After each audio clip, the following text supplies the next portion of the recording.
All right, cool. So we will turn the page on free agents, and we're going to talk about some offseason headlines slash takes. These aren't articles. We're not seeing long form articles about the craziest stuff anymore. Like I remember 2007, 2008 when they're like, we should trade Ben Roethlisberger for the to the Rams for the first overall pick. We should draft Sam Bradford, or we should do that and draft Tim Tebow. We don't really see that anymore. It's more just like random dudes with a Twitter account.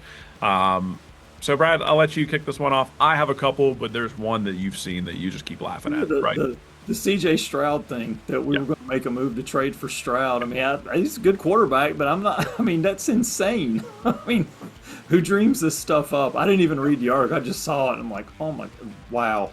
That doesn't work for so many reasons because he's a quarterback, so his contract value is inflated. He's a quarterback, so his overall value is inflated. And even if the Texans like, okay, we don't want to pay him because we think he's the 13th best quarterback, and we don't want to pay him like the fifth or the fourth best quarterback or whatever. All right, so say they trade him away. Well, what the hell are they going to do? They were in the playoffs last year. They're not going to punt on their next 5, 10 years. Exactly. I just. God. And there was an article behind. I was like, I'm not even reading that. That's Yeah, just. don't even offer that a click. Don't even offer that a click. I can only imagine the comment section because you see some of this nutty stuff and people eat it up and they're just going crazy. And, that'll never happen. You lost your mind. Other people are like, yeah, I would love to see that. I can't bring him on. It's like, Yeah.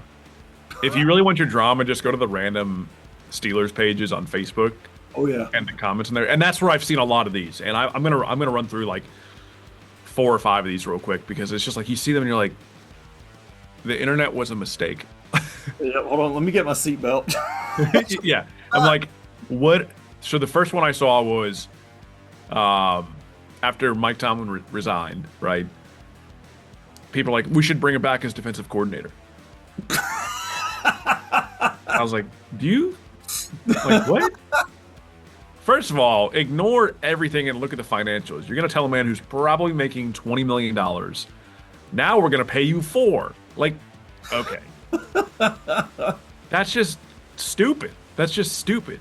And the reasoning, I guess, like the only thing I think of, the person who said this is probably a Penn State fan, and I'm connecting the dots here because Penn State fired James Franklin, and Virginia Tech hired James Franklin. Okay, so college football got that. Okay. The former head coach of Virginia Tech was Brent Pry.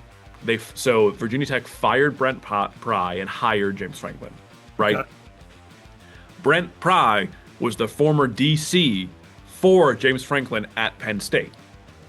So then James Franklin then hired Brent Pry as his new DC for Virginia Tech. So Brent Pry went from head coach to defensive coordinator. All in the That same. Yeah, he was fired and then rehired and that, so again, the person who wrote that comment was probably like a Penn State fan who said like, see, it can be done. That's my thinking there. I, Yeah.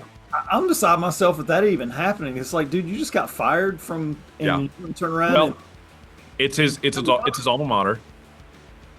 It's Brent Pry's alma mater. So he was like, I guess, why not? Like he's still getting paid from his buyout, and now he gets this. I don't know. It's just interesting. drinking the Like, Kool-Aid. yeah, it's definitely interesting. Another one was we should re-sign George Pickens. Yeah, I've seen so much stuff about comments. Yeah, we should never let him. It's like, yeah, I don't care what he did on the field this year. There's still a lot of stuff and they're literally just saying as an organization, yeah, we're going to let him basically do whatever he wants to do because Yeah. of the production on the field. Well, eventually that same thing in Pittsburgh. I mean, he came out of the gates like on fire, Yeah. and all of a sudden, he's not run blocking. He's dropping passes. He's not running Yeah. routes. It's Yeah. going to happen in Dallas. It's just a matter of time. I mean, I'm still completely behind them getting rid of him. Yeah, I think I'm so once a guy leaves us, I'm like, cool, that's fine. Go do your own thing. Go make your own money. Go, do whatever. I'm rooting for most of the time. I'm rooting for you. I want you to do whatever you can. He's gone. We're not bringing him back. So I saw re-sign him, and now that they franchise tag the Cowboys franchise tag Pickens, someone said we should trade our first round pick for Pickens, and then I'm like, That's like when you type out the entire comment and you're like, no, just delete, just delete, just delete. It's not worth it. It's not Like, worth it. this All right. is why you're a fan. Yeah. Okay, and that ties into immediately the next one I saw.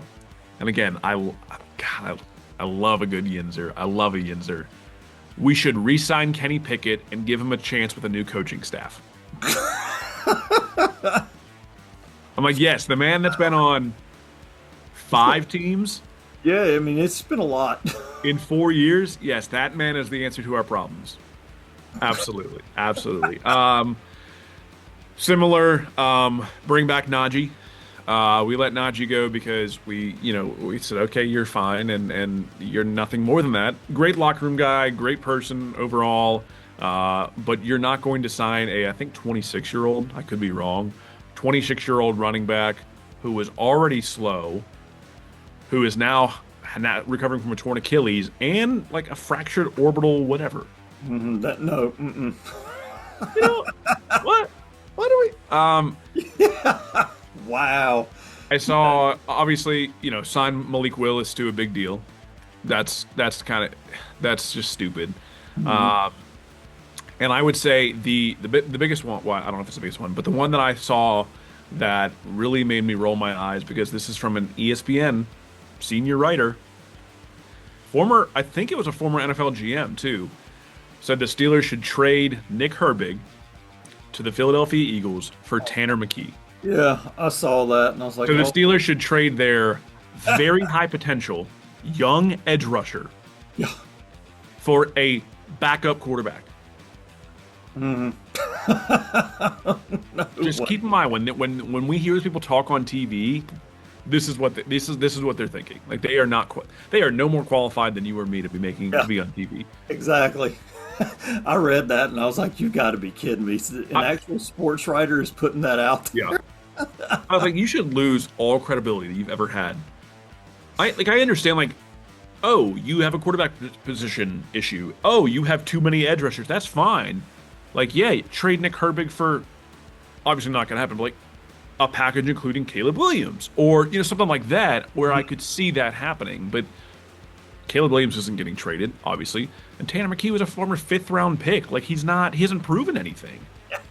Yeah, they've let it be known that Nick is not going anywhere. They're gonna find a way to make that work, and rightfully so. I mean, yeah, I can kind of see probably the writing on the wall is what'll end up happening with them keeping him around. But I mean, he needs to stay.